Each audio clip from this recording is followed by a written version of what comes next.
I'd now like, just while we're changing around here, to call up the next panel, which is Hideo Yura, Director General of Japan External Trade in London, Paul Gear from Jaguar Land Rover, Mark O'Connor from Mitsui, and Maeve from Vitalograph. If you take your seats, please, and Regina Morn from Fujitsu. Regina will actually be joining us online. We get that set up. Reflecting on the earlier panel, how many people here have been to Shenzhen in China? Just put your hands up. Okay. Now, Shenzhen, please, take a seat. You know, apart from our friends in Atlantic Bridge, how many have heard of SOS Ventures, Sean O'Sullivan? Now, SOS Ventures have a number of hubs around the world. One is in Shenzhen, and we had the great privilege of doing some work with them. And you know what they said the difference between having an innovation hub in Shenzhen and in Ireland? In Ireland, they have a hub in Cork as well. They say, when you need some part for your computers, I'm not a techie. You order it on Amazon, it comes 3 or 4 weeks later. In Shenzhen, there's so many innovation hubs going on there. They have a 24/7 supply chain just for the innovation companies themselves in Shenzhen. Isn't that amazing? Absolutely fantastic, you know. And there is a possibility, just to say to Dennis, that if companies here scale, we can link into SOS, or they can link in. And they're happy to put Irish companies, they do put Irish companies out there, just to get a sense of that buzz in China, what's happening. Sam, just before we start, are we removing another chair there, or are we missing someone? Pak Desra. Okay. So, sorry, my boss. I'm the Honorary Consul of Indonesia. Okay. So look, while we're waiting for Pak Desra to join us, and you all have mobile mics, we'll start with you, please, Hideo. Do you want to perhaps introduce yourself very briefly now, just to say who you are and why are you here in Limerick? Yeah, thank you. I'm Hideo Yura from Jetro, London. I'm originally from Japanese government, Ministry of Trade and Industry, and now working in London to coordinate matching or meeting among Japanese companies and European companies, especially Irish companies. Thank you so much. And just before we pass on, may I ask you, what is your first impression of Limerick, Hideo? What's your first impression of Limerick? For me? Yeah.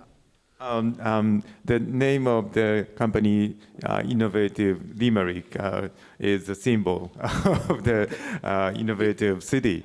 Easy to understand. Perfect. Yeah. Pak Desra, would you like to introduce yourself just before we start, please? Good afternoon, everyone. My name is Desra Percaya. I am the Indonesian ambassador here. I am here in Limerick because of the instruction from you. Pak Desra, you're my boss. Okay? An honor for me to be here. Terry Maxine, thanks so much. Please. Paul. I'm the GM of Jaguar Land Rover in Shannon. So obviously we're part of the Tata Group, so we have that link back to an Indian Asia. So. Thank you so much. And Mark O'Connor, good morning, or good afternoon, I should say. Mark O'Connor, Mitsui, Ireland. Yeah, Mark. To be fair, I want to thank you in front of everyone, because you've come to so many of our events, like Leo McAdams. We feel that we're moving around Ireland together, and thanks for your great support. Well, actually, I was particularly happy to come here because a lot of, not with age matters, but a lot of these things probably seem to be very Dublin-centric. And as a proud West of Ireland man, albeit Galway, not Limerick, I'm delighted to be here, and it's great to see the enthusiasm and to learn what is happening here. And I think it's what's happening in Limerick through the university, through the cities, the county, is something that the whole country could actually learn from in this area. Well said. We give Mark the bull bus for this. So, no pressure, Mark, but your next 500 million investment potentially could be in the Midwest region. Okay. And then Maeve, would you like to introduce yourself? Hello, everyone. My name is Maeve, and I'm Senior Marketing Executive with Vitalograph. I'm here today to talk about our connection with Asia. We have a Japanese office, thanks to Jetro. And we also have a base here in Limerick and Ennis. So I look forward to hearing from everybody and sharing our expertise. Thank you so much. Thank you, everyone. I suppose just to start today, we'll ask you, Desra, as to lead a discussion as the ambassador of Indonesia. Indonesia, with respect, even though it's the economic giant of ASEAN, it's not very well known here. In a business context, it is, of course, known in a tourism context. And despite the fact that Indonesia has a population of 280 million people, the level of trade is relatively modest. So perhaps you could, give us some thoughts about, particularly this year, which is the 40th anniversary of diplomatic relations, some thoughts perhaps on the current kind of trade stats between Indonesia and Ireland and the opportunity to grow this. What sectors, what are the opportunities, what advice you have for firms here that want to start doing business with Indonesia and finding partners. Over to you. First of all, thank you very much, Martin, for inviting me to this event, and also my commendation to Asia Matters for working tirelessly to bring Ireland closer to Asia. I think Chair Alan Juk, you have done a great job. Why Indonesia? I think my simple question, blame it to the Dutch, the Netherlands, why they did occupy our countries. Because based on our experience, what they did was simply take all the wealth of the country, but not making Indonesia known in the world. So I think that's the classical answer. But secondly, I think in terms of distance, I think this is one of the challenge between Indonesia and Ireland. But it is no longer. It is no longer. But I can share with you that Indonesia is a lucrative market with strong characteristic, big market with growing middle class and stable economics, with 5% economic growth, sound political and security situation, rich in energy transition, member of G20, and one of the US 1 trillion GDP countries. This is the reason why. And you rightly pointed out, we are now entering the 40th years of diplomatic relations with Indonesia and Ireland. Unfortunately, when you talk about the track record on trade, investment, and tourism, it is somewhat modest. But I take it this is an opportunity to work harder, to make it better in the relation between Indonesia and Ireland. And one of the most example one, you bring me here to Limerick, and to be honest, I admire how ecosystem that you have in Limerick University spin out, for example. That's why the takeaway that I can take from here is that, yes, I had a conversation with the president last night. We are going to make concrete cooperation between Indonesia, especially in education establishment with Limerick University. I'm also very happy to share that a number of, I think about 15, 20 Indonesian students studying here in Limerick, and I'm going to meet them. There is no complaint from them at all, but they told me, bring more Indonesian students here. But with your help, Martin, I think we are going to make it this happen. Areas that we can work together, pharmaceutical, health services, and medical devices, food, agriculture, processing, education is also very important, and digital economy. Thank you, Martin. Thank you so much, Termaxi. Can I check, Regina, can you hear us? I can, yes. Ah, Regina. Regina Morn is joining us. Hi, Regina. You're joining us from London. Thank you so much. I'm joining from London. Can you hear me and see me? We can hear you. We can hear you well. And Regina, I suppose, where you will bring value later in discussion is the view of global companies. From a Dublin base, you lead over 20,000 people in global teams for Fujitsu. But perhaps you could just, before we start, give a brief introduction of who you are, so the people in the room can all see you. Okay. Delighted to be here, Martin. It's excellent, this Asia Matters topic, and delighted to hear the story from Indonesia also. My name is Regina Morn, and as you mentioned, I'm responsible for what's called a Global Delivery Unit, and that's almost 23,000 people in many countries around the world, but we have a strong presence in Asia in particular, and we serve customers all over the world. We have about 1,900 customer contracts that we serve. I'm originally an engineer, and a proud engineer at that, and I'm delighted actually to be part of this discussion. My husband is actually from Limerick, and I'm also a proud Munster fan. I'm from Tipperary myself, and I think the changes that we've experienced in Limerick over the last 10 years in particular are phenomenal, and I hope that this event in particular will help us forge strong links with Asia.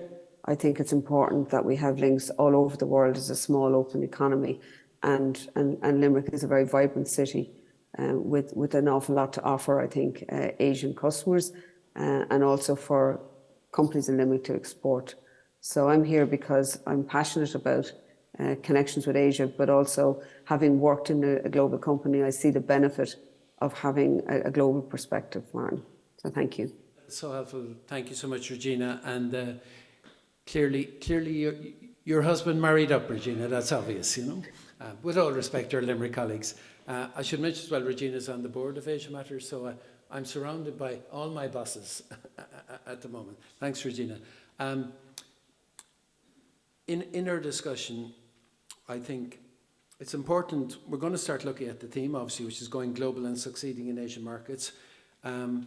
Perhaps I could go back to you, please, Hideo-san, and you could talk to us about some of the ambitious Japanese government plans. For example, the new 5-year plan by March 2028, very Japanese, of course, because the financial year starts on the 1st of April, to create 100 new unicorn companies and 100,000 startups. You know, I'm sure that Innovate Limerick will have a similar plan, you know, with similar numbers, but dates might change. Please, could you tell us about this plan and what's behind it? Yeah, 2 years ago, the Japanese government made a strategic plan to invest in the Japanese startups again. We have a good history of startup company or venture companies growth strategy, but this time finally we found startup companies is one of the most important investment in the business or economy. So we are now planning to establish strategic funding mechanisms, and also preparing investment platform or platform in Tokyo, practically support the startups from Japan and also from abroad. So that's why I'm working with the JETRO members to invite foreign companies and also support Japanese companies to develop their business abroad. Thank you, Hideo-san. Of course, it's all about partnership, finding the right partners, and you help companies do this, to find Japanese partners once they talk to JETRO first. And could I go to you, Maeve, because you said that even though, if I understand correctly, is it pronounced Vitalograph or Vitalograph? It's Vitalograph. Oh, so it's Vital, Yeah. okay. So Vitalograph, if I understand correctly, it's UK headquartered. You have very strong presence here, but you actually opened in Japan because of your colleagues in UK going to a JETRO event in London. Is that what you said? Yeah, I suppose I'll start by saying that the company was founded in 1963 by a husband and wife team in Buckingham. And then in 1974, we came to Ennis to expand our production capabilities. and we're still thriving strong there. In 2022 then we announced 10 million investment and 200 jobs, and launched our presence here just upstairs. We have 50 staff here of specialist data analysts. And we also have offices in Hamburg and Kansas. But going to Asia, we had a requirement to have a presence in Asia for our clinical trial services side of the business. We also service healthcare. They're two very distinct parts of the business. And we do have a distributor, an exclusive distributor called Takara over there who distribute for us. So we did need to have a physical presence in Asia for our clinical trials. And domestically, Japanese pharmaceutical businesses, they require that all of the studies utilize their native population. And then the global CROs, they will need to have sites there as well. So how did Jetro help? Jetro, it was a fateful email. They had invited Vitalagraph to a summit in London, just promoting the benefits and some incentives for setting up in Asia. So it was kind of a serendipity, as I say, and that led on to further discussions. We thought, let's just leverage our local knowledge and relationships with Takara. So I think it's that kind of triple threat, you know, our digital and innovation expertise, Jetro's fantastic enablement, Great. and our local distributor who just kind of helped us set up there. Thank you so much. Made it a very streamlined process. We'll get into discussion later about what you do, which from a non-techie like me to understand is basically medtech, medical devices, and you also do clinical trials. So you both manufacture and do trials. And it's interesting when you look at, you mentioned Japan, which you know very well, Mark, as Regina does, and of course the Japanese healthcare, pharmaceutical market, call it what you will, is the second biggest in the world, centered around Osaka. But some amazing Irish companies like Aerogen, based in Galway, and Icon, of course, in Dublin, who do clinical trials, do huge business in Japan. Mark, over to you.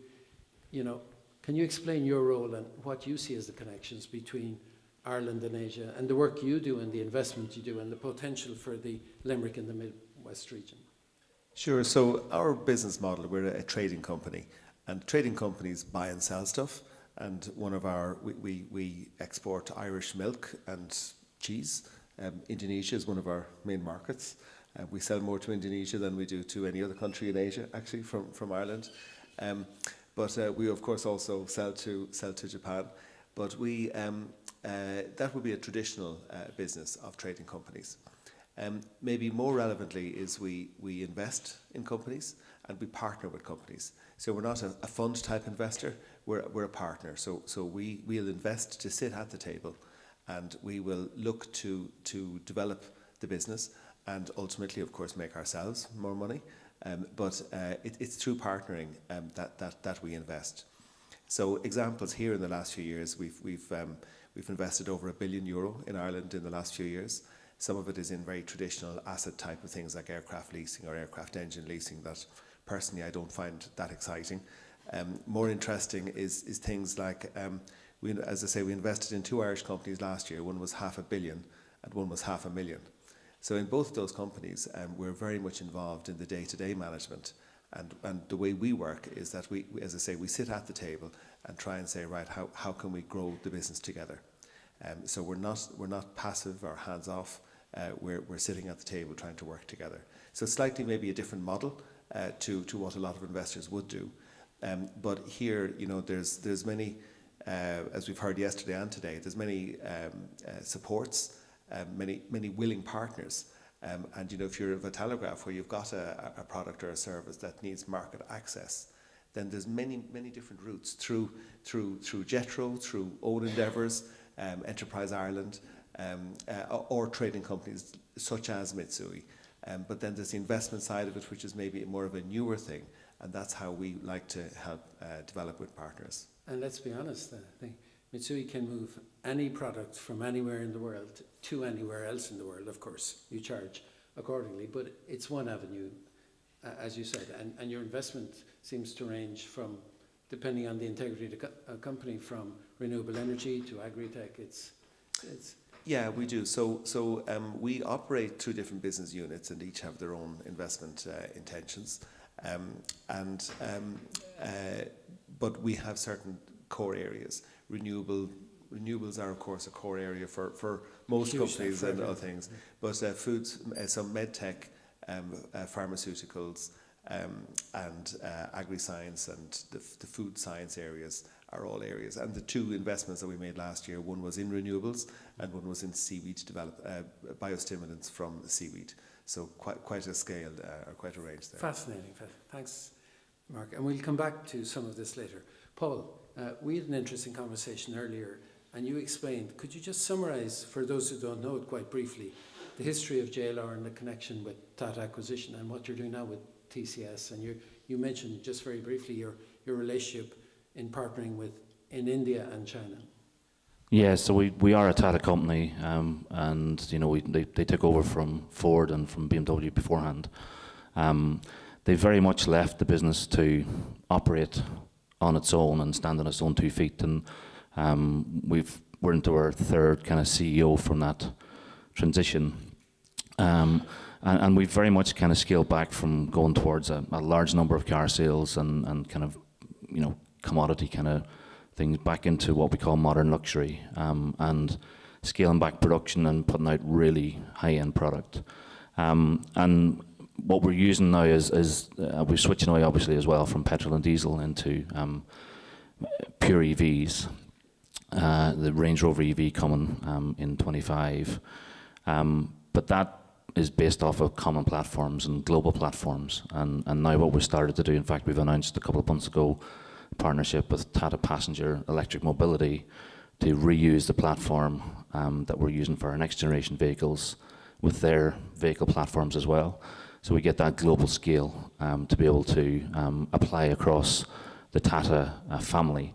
And it really is a family at this stage in terms of the collaboration. We outsource a lot of work with the Tata partners in India and indeed onshore in Ireland and the UK.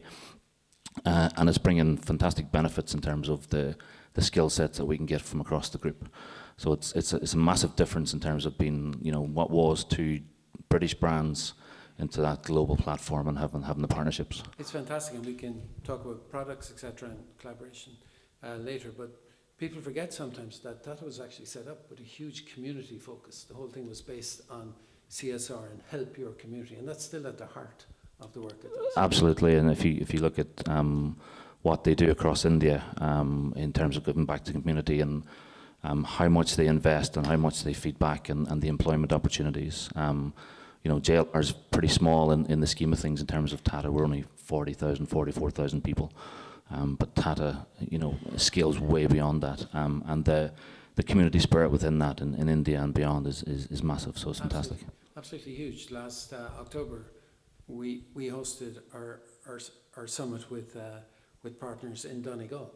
And again, the global delivery, the common theme that comes when we go outside Dublin is these global delivery hubs, be it here with Dell, Northern Trust. I'd say Johnson & Johnson would be another one dealing with Asia from here.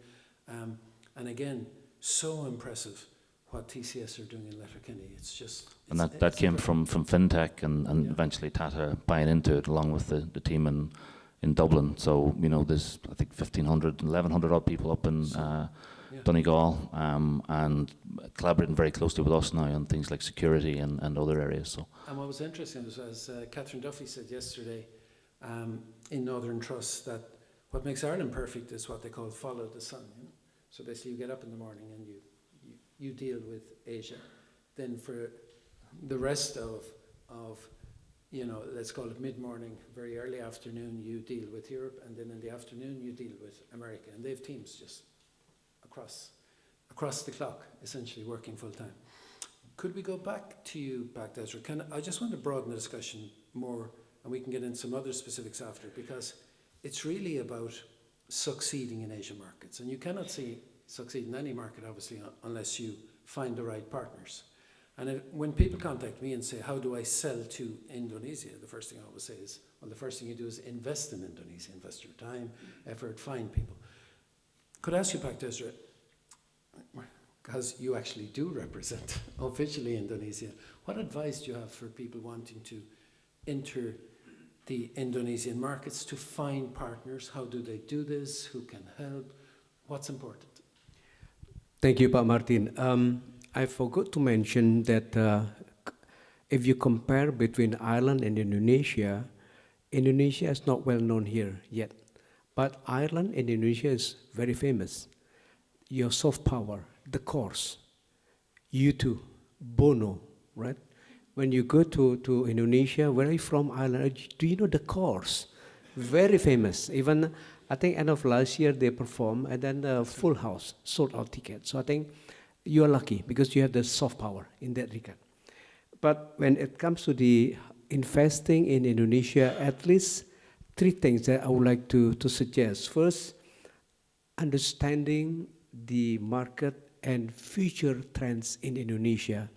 This is very, very important. So you can hit the right segment of the market and also focus on the area of high probability of success. So I think understanding the market and future trends, this is my first advice. And secondly, start early, aim big, and make an impact. This is also very important. I think you can also learn from the companies that have been working and established in Indonesia. And thirdly, I think find the right partner. I think that would bring more, the probability of success is bigger instead of you are working alone.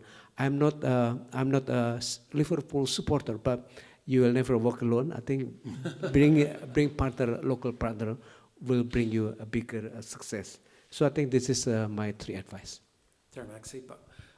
But you're a very talented musician, so perhaps the next time you come back, we'll have you perform, you know? I'll do my best. As I learned last night, music has now become part of the official Asia Matters program.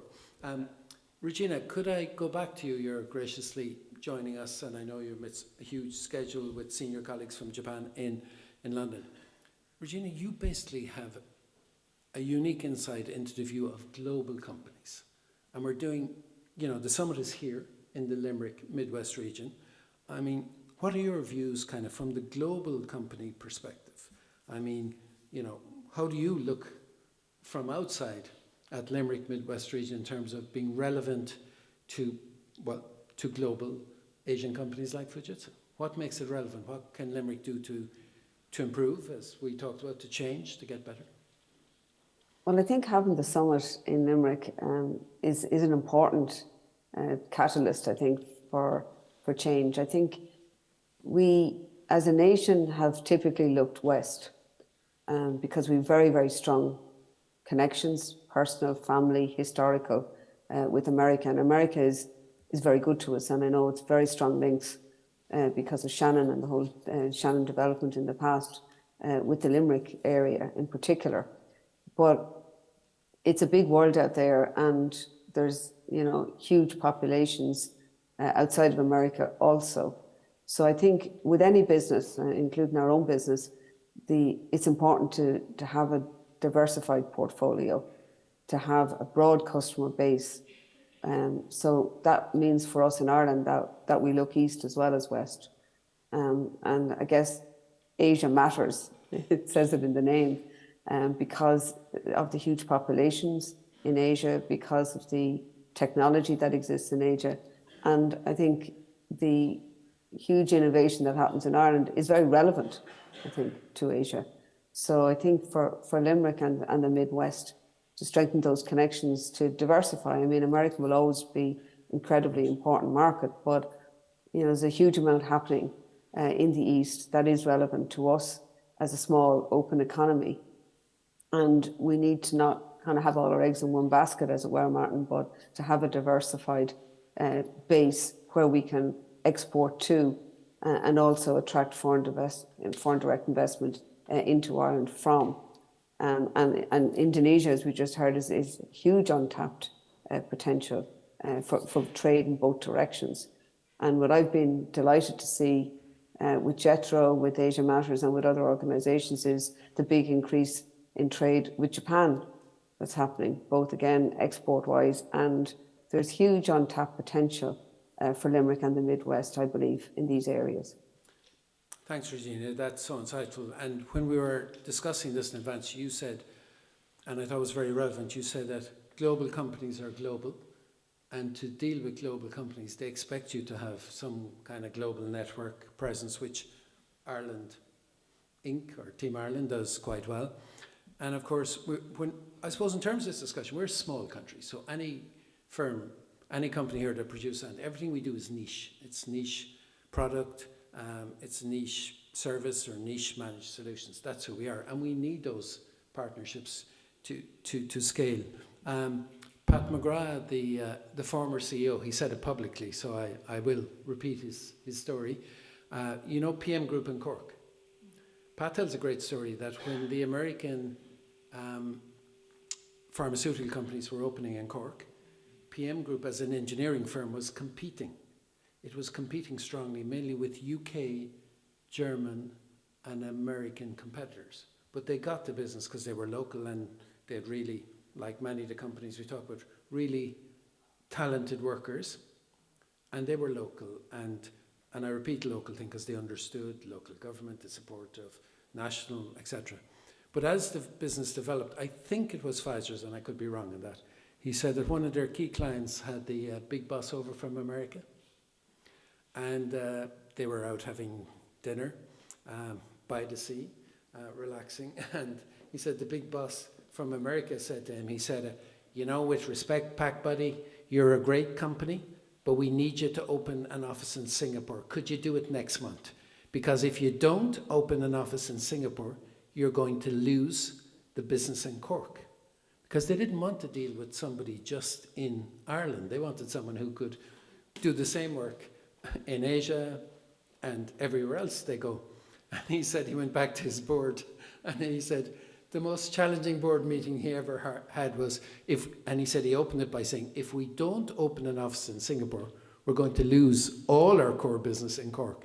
And within a month, they opened the office in Singapore, and then huge business doing exactly the same work. So in a similar way, the way many Irish suppliers have locally in Ireland provided for American multinationals, they then follow them around the world. Regina, would you identify with that mindset?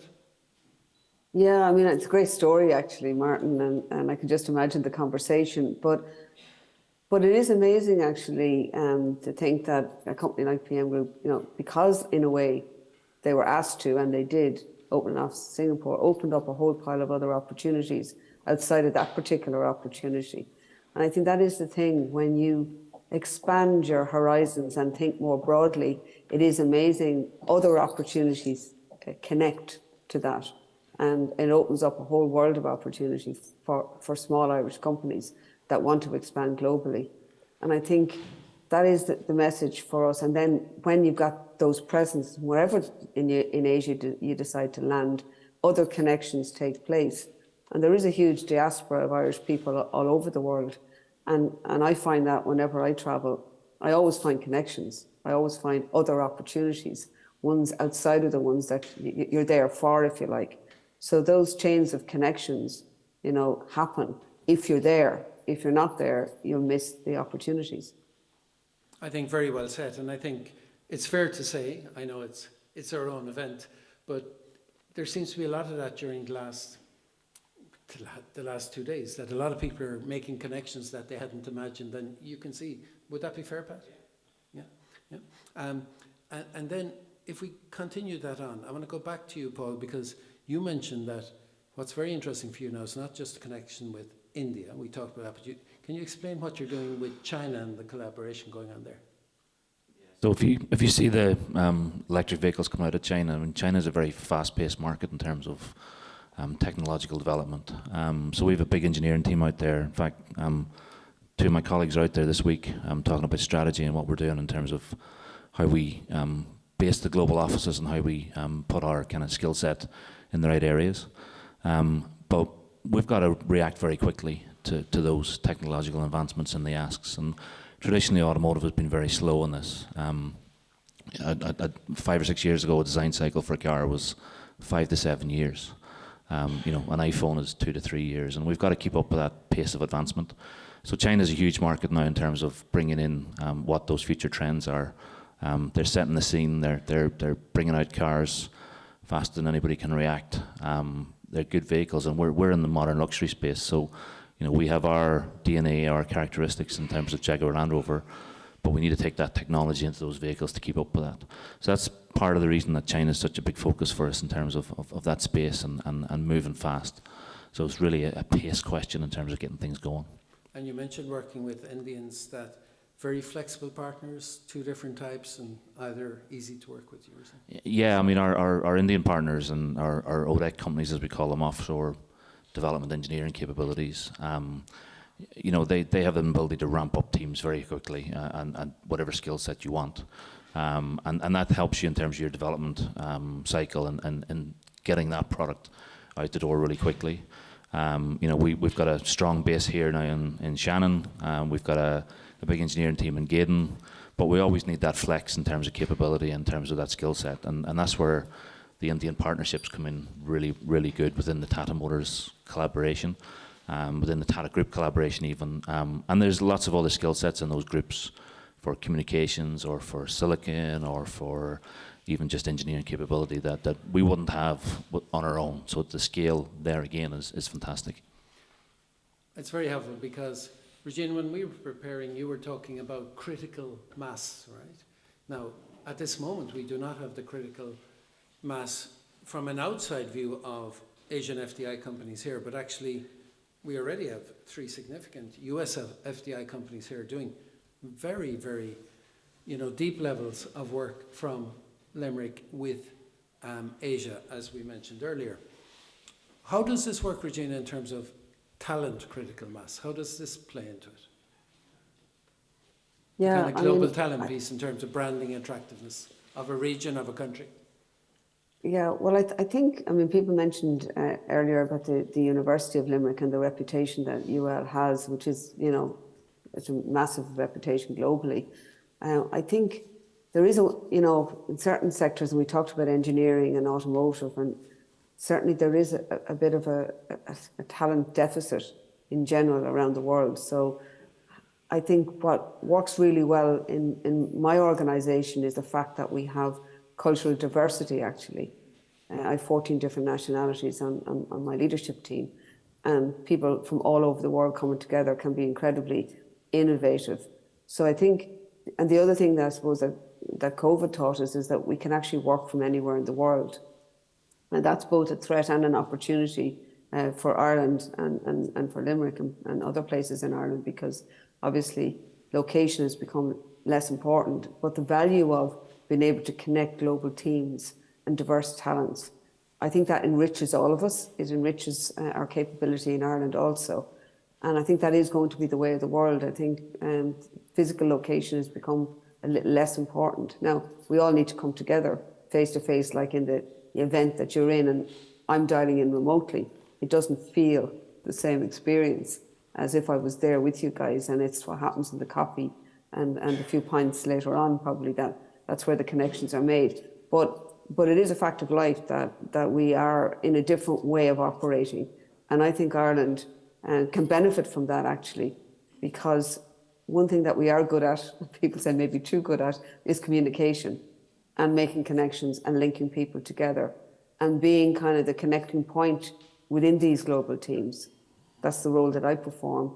And I think part of that is because of where I'm from, actually. Thank you for giving Thanks very much. I wish I could have been there in person, but I wasn't able to. As I'm sure you're having a lot of fun in the evenings. We'll have to do it maybe next time with Limerick and Tipperary to get you back, where we're only teasing. So it is going together well. Maeve, can I go back to you? Do you have an announcement that you've discovered the new cough medicine or something, which apparently, can you tell us about that? That was fascinating to you, since 1960. There's about 60 years. I wish we could say that, but I can't just now. This is actually a really good way of framing why we're in Japan. There has not been a new cough drug approved in over 60 years. I don't have the exact date, but nonetheless, that is why, that's our mission essentially, is to enable clinical trials with respiratory focus. We have a very unique offer for pharmaceutical companies. We have created a cough monitoring system It's a little device. Unfortunately, I was going to bring it with me because it's quite small, but I couldn't find one. But if you could just imagine... Too small, I couldn't find it. They're all being used in clinical trials. The device was developed with the collaboration of international cough researchers in Manchester University. And it's not much bigger than your iPhone. Maybe it's like twice the size. It's a device which subjects or patients wear over a 24-hour period. There's a sensor which is attached to their chest and a lapel mic which picks up the atmospheric noise as well. It fits into a little bag. They wear the bag, they wear it for 24 hours, they get on with their life. And what it does is it captures all of their coughing over that period. And what else would you pick up in 24 hours? You'd maybe pick up the radio, some chat, and all that kind of thing. We, in addition to this device, this wearable device, we developed a high specificity compression algorithm. And what that does is really, I find it very interesting. So what it does is it can compress a 24-hour recording down to about 8 hours. And what it does is it strips out any extraneous noise. So then we're left with an audio file which only has the coughs. That audio file then is transferred through our web portal and is analysed by a highly skilled team of data analysts, 50 of whom are in this building here today. And that then provides the CROs with the baseline data and the other review points for how effective it is. Yes. You said it essentially removes the background crunch sound. So, again, pardon my ignorance, it's like a medtech version of Spotify. So yeah, well, in simplistic terms, perhaps, yeah. Simple is always best. Yeah. Okay. Look, it's really interesting. Want to open it up some questions. I believe we have a roving mic. Do we have a spare mic somewhere? As we're doing this, Regina, and I'm really appreciative. Is there any comment you want to make or anything I forgot to ask you that you deem is important to discussion? No, the only thing I'd say is I love Limerick as a place, and I think the Midwest sometimes doesn't get the same focus that other parts of the country do. And so I'm delighted actually that this event is being held in Limerick. And I think there's huge potential from the event, and I hope that potential is realised. That's all I'd add, really, Martin. Thanks, Winnie. Thank you. And Regina, much as, of course, as I deeply respect you, I'm also very conscious the link might break, so we want to get the maximum value out of you while you have you here. Okay. Back to Desra, any comments, anything anyone else said you want to react to? Anything I forgot to ask you that you think is important? Thank you, Pak Martin. Two things.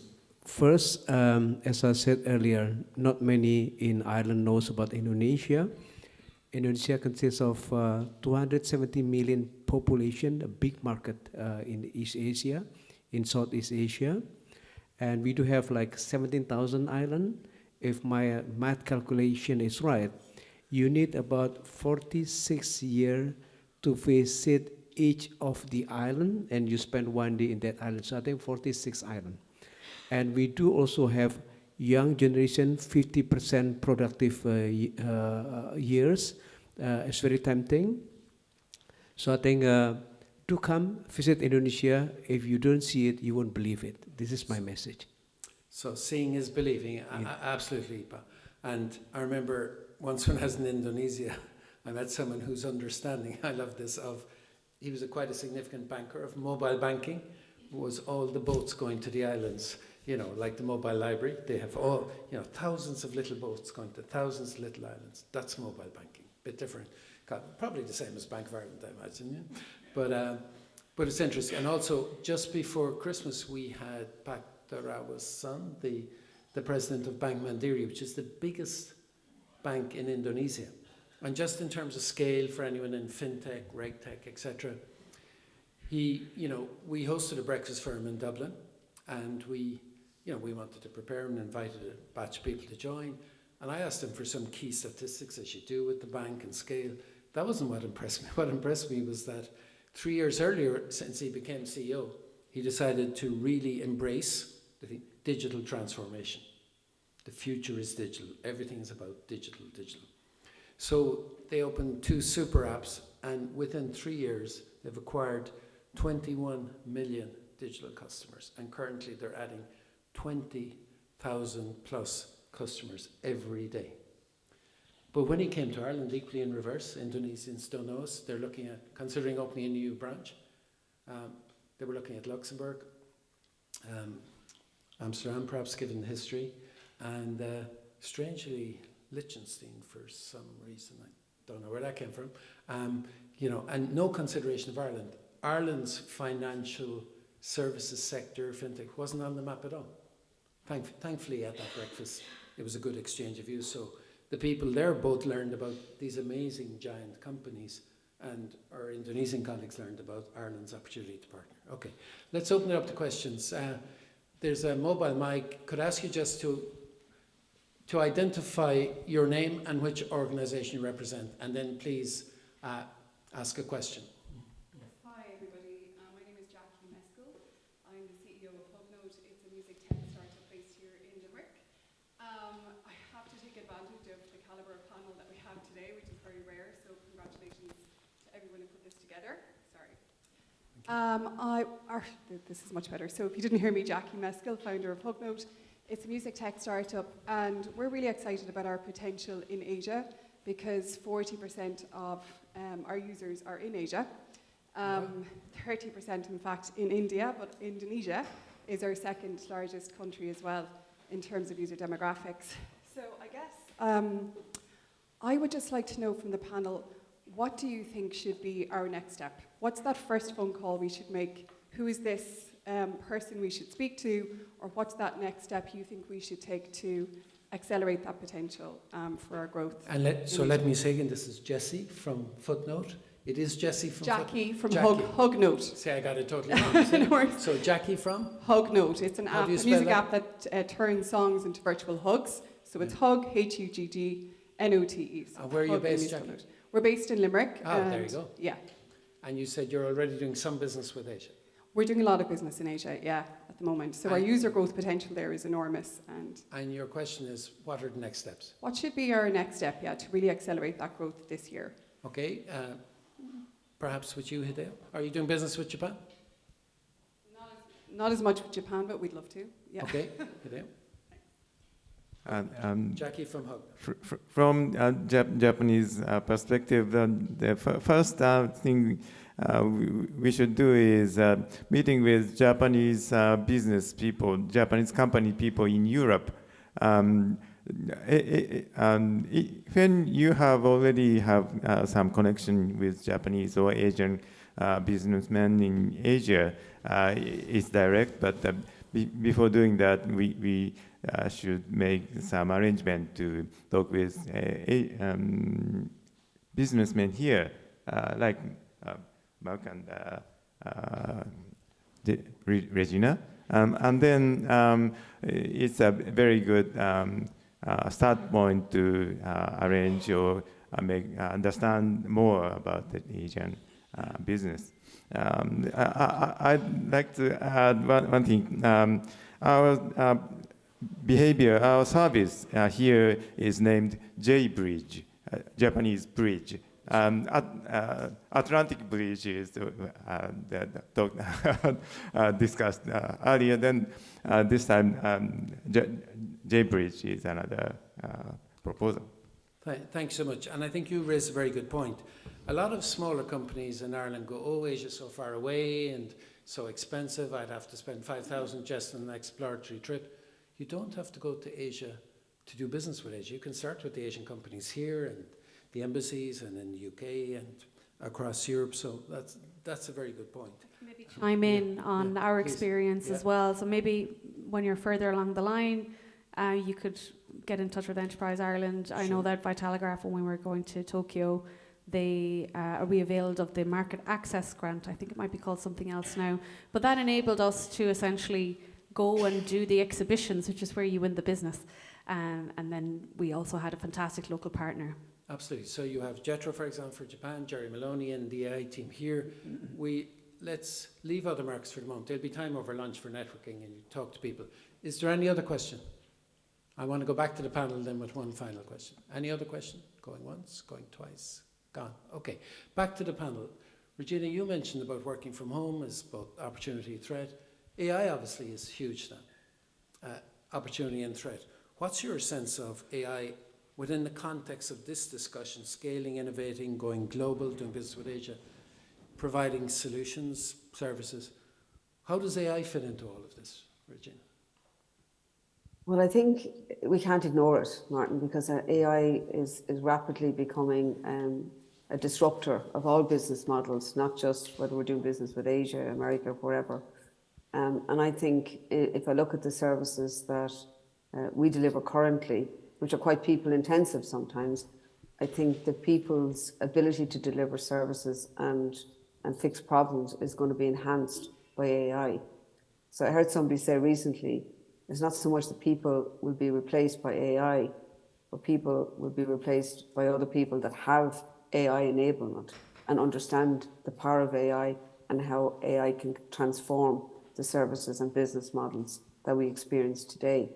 So I think in the context of Asia, there's a lot happening in the AI space, in India, Indonesia, Japan, other places. And I think through the universities in particular, we need to enhance our connections again in all those areas so that whatever developments are happening here are connected to the broader developments that are happening. And there is the whole question in AI of ethics as well. So ethical AI platforms are going to be really important going forward, not just AI platforms. But it will be a huge disruptor of all business models. So we all need to think about that and how AI can enhance those models. With people always still at the core, in my opinion, because a lot of people still want to connect with people, but to get problems solved faster, to get products to market faster, etc., AI is going to be a fact of life.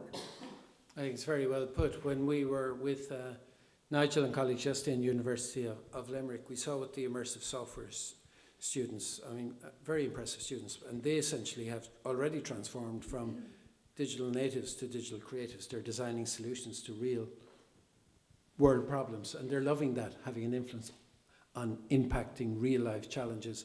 But you're right, there's a whole ethical scenario to this, and the people who come up with those solutions, of course, are perfect clients then for here and Enterprise Ireland. Mark, what are your thoughts on this? You're a man who is an erudite gentleman who keeps an eye on what's happening around the world, and of course you know all of Asia quite well.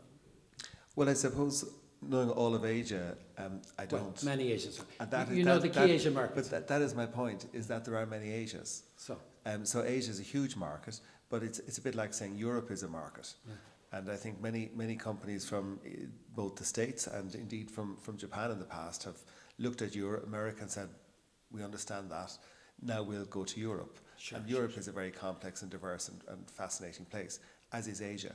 So a bit of an answer to Jackie's question again is that you need to, in a sense, have a picture of what you'd like. Pick your niche. Pick your niche. Yeah. And maybe not. I mean, maybe if you're selling water bottles, just get as many contacts and spread it as wide and sell it as often as you can.